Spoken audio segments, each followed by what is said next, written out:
Memories on the Riverside by Angelo Lorenzo.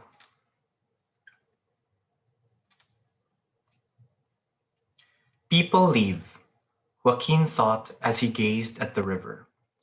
His mother's petition had just been approved, and it wouldn't take long before he'd move to the States and reside there for good. But he wished to trade his lifetime just to see Rochelle again. So, on a mild Saturday afternoon, he went to the Riverside Park and thought of her.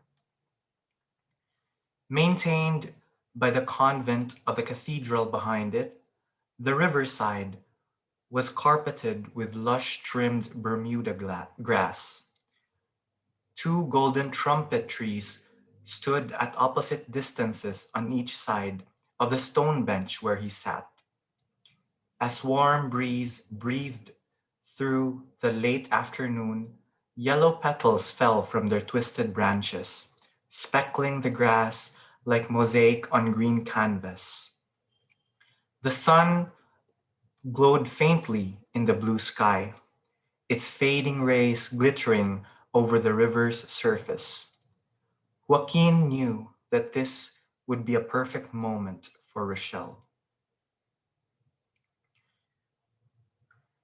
Of all the places she had loved, this was the picture-perfect spot. Joaquin remembered the photo he took of her, fished out his phone from his pocket, and searched the gallery. He found her sitting on the same stone bench, smiling in her white dress as brown eyes looked straight to the camera. There had been petals on her head like a torn laurel, unintentional accessories swept by the wind from the tree's branches. Before he took a snap of the camera, her hair cascaded like straight black curtains on each side of her face. He remembered her well that afternoon and felt his eyes sting as their conversation came to mind once again. The image was taken in the summer of last year, just months before the incident happened.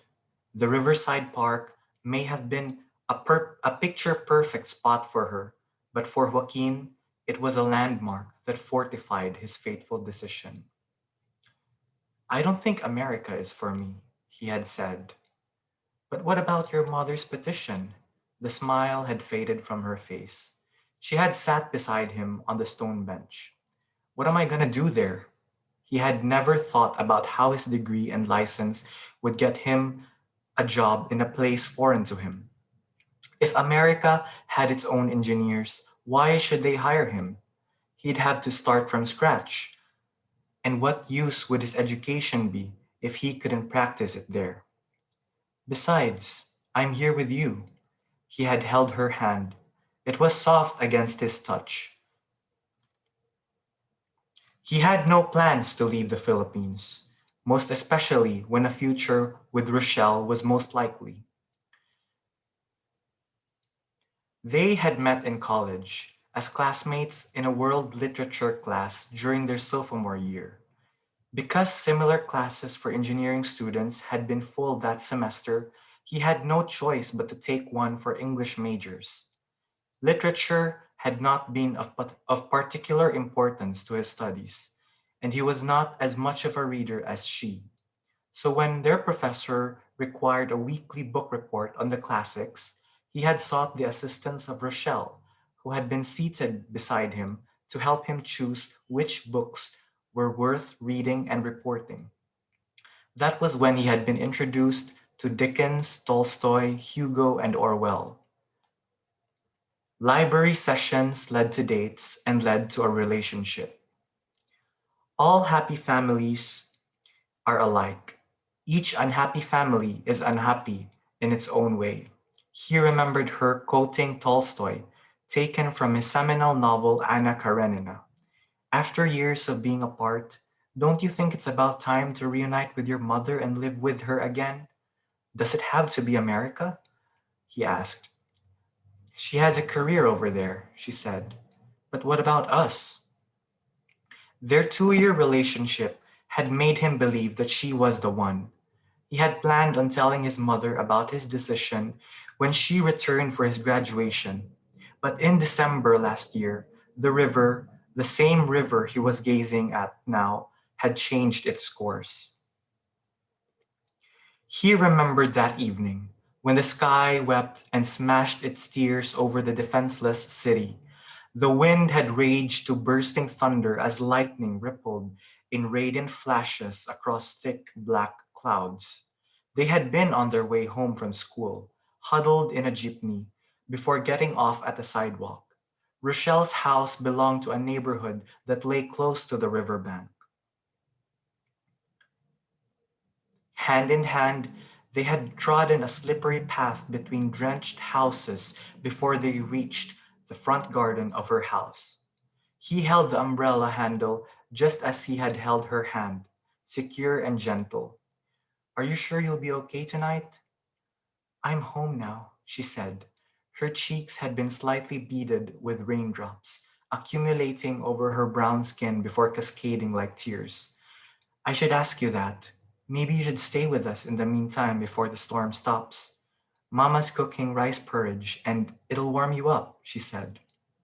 Joaquin chuckled. I'll be okay. He glanced around him. The storm had been ceaseless. Strong winds folded the edges of tin roofs. He thought about his grandparents in their neighborhood uptown. They raised him like their son, while his mother nursed the elderly residing in a California retirement home. He didn't want his grandparents to worry about him. He had to be home soon. They had parted like couples do, their lips against each other in a momentous touch. Her lips had been warm against his amidst the cold wind. But morning came and his calls went unanswered. He wanted to check on her, but his phone could not register an initial ring. When he came down to the living room, the morning report hooked his attention. News had flashed like the lightning of the night before, shocking people with reports of 1,000 calamities in one night. The river from which Cagayan de Oro City took its name had surged beyond its banks, drowning communities, homes, families, and lives with its fierce current at midnight. By dawn, the storm had calmed, but the flood still lingered. Those residing by the riverside found no refuge before the rafts came. That was nearly a year ago, and Joaquin had never seen Rochelle again. She left nothing behind, just as those who had passed on. What was left was the memory. He graduated alone, and his mother came home to tell him that the petition was underway. He never told her about his decision. Now that Rochelle was gone, he struggled to find any reason to stay. What about you, Lolo? He asked his grandfather one evening in their living room after discussing his move to America with his mother. I can't just leave you and Lola here. Your family, too. Apo, his grandfather said. When your grandmother was your age, she had us. She can't just live alone after years of being separated from you, can she? Joaquin, who had been pacing around the living room to articulate an honest response, halted. Can't you and Lola come too? His grandfather, sitting in a cushioned single seat couch, had leaned over. Joaquin, your grandmother and I have made our home here. We have lived our lives and we hope to see you live yours. It's a bigger world out there, and you'd get to see more of it with the years ahead of you. He had hoped those years would be spent with Rochelle. If only it was possible for memories to become reality, to draw the past to the present and use it as a gauge for the future. But some things, just like the storm, happen beyond expectation. But it's just so hard. He felt his knees shaking and his sight blurred when his eyes stung. People leave. Mom, Dad. His grandfather stood from the couch and gently laid his wrinkled hand over his grandson's trembling shoulder. Joaquin, I know what you are going through. Sometimes, Apo, all we can do is to make the most of what we have, what we're given, and what's left of what we had. Your father left not because of a storm, but because of his choice. And your mother did everything she could to support you. She did not leave you because she wanted to. Now you have the choice to be with her again. Recalling their conversation made it clearer for him this time. In the present, he was alone on the riverside, and this would probably be his last visit before he leaves. As he sat on the stone bench, he gazed at the river beyond the railing. This river crossed the city, dividing his hometown and into dividing his hometown into just as oceans divide countries and circumstances separate people.